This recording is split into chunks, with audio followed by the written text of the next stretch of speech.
Right, we set up InvestSMART to democratise the investment planning process for low balance clients. It's those clients that can't afford to go to a financial planner. We've built a lot of the tools inside of InvestSMART now with the Portfolio Manager and the Health Check. We've launched a lot of our own low-cost products.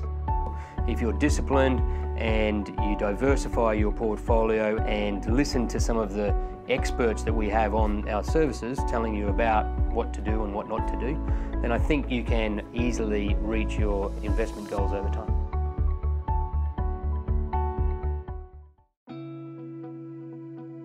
The ASX is struggling to start the financial year on strong footing. It picked up points early in the week, but by Friday morning, all of these were essentially erased. The ASX 200 lost almost 70 points from Monday morning to Friday lunchtime. Geopolitical tensions aren't helping, which have been brewing up again, with North Korea conducting another missile test on Friday. That's a dark spot on the radar, but let's check out the bright spots this week. Energy was the only sector that started the new financial year on the up, a group which had been well sold in recent months due to a rout in global oil prices. OPEC producers pledged to cut supply and prices were lifted by the first fall in US drilling activity in months. Oil kept gaining steam until midweek, translating into higher prices for big Australian names, but by the week's end, gains had been erased. The new financial year did start with light trading volumes, and with Independence Day holiday in the US the following day, trade continued to be quiet on a global basis. It was still enough to rev up the mining stocks though. By Friday lunchtime, this looked to be the only sector which made meaningful headway for the week.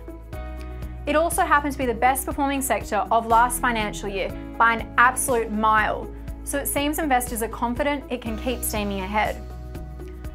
More and more analysts seem confident about a short-term trading range of between US $1,200 to US $1,300 for gold, which is currently in the bottom third of that.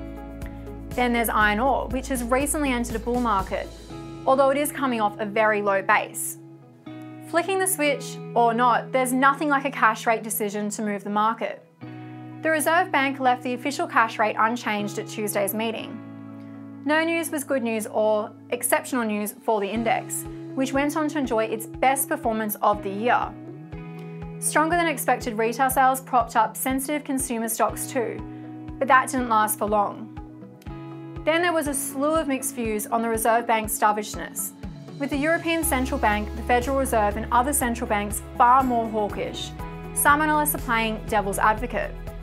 As they have said, Australia's neutrality has become dovish on a relative basis, and it is depressing our Aussie dollar. And if the Reserve Bank's global counterparts turn the corner, while it holds, expectations will turn negative even if the carry remains slightly positive. And we can't afford that. Just look at the widening divide between the S&P 500 and ASX 200.